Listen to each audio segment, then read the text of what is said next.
नमस्कार शेतकरी मित्रांनो, बघा आता कापूस भावाविषयी आज आपण माहिती पाहणार आहोत. आता इथून पाठीमागं कापूस भावामध्ये खूप बदल झालेले आहेत.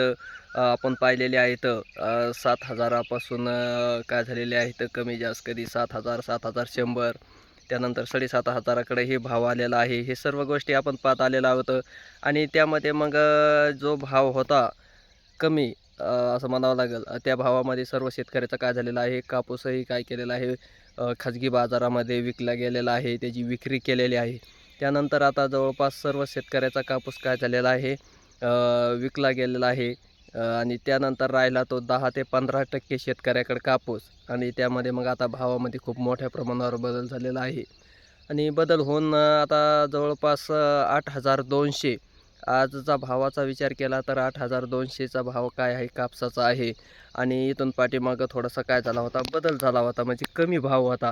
पण आज ते 3 हे असं एप्रिल असल्याने आजच्या भावाविषयीचा जर विचार केला तर 8,200 काय झालेला आहे, पार केलेला आहे कापसाने भाव.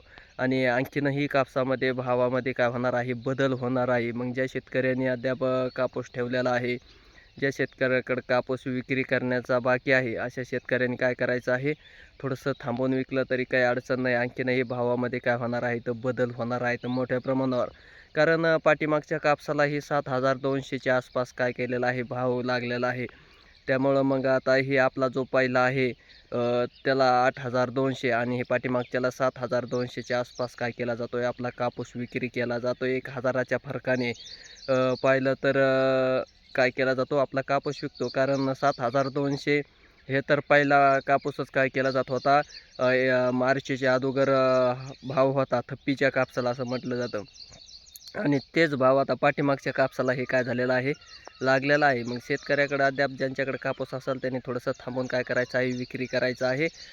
लवकरच 8.5 चा टप्पा काय करणार आहे, कापूस गाठणार आहे. कारण आता बऱ्याच शेतकऱ्याकडे काय झालेले आहेत, कापसं विकले गेलेले आहेत. थोडे शेतकऱ्याकडे काय आहेत, कापसं बाकी आहेत.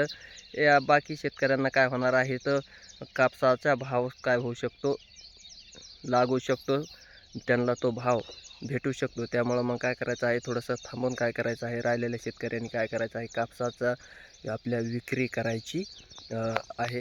धन्यवाद.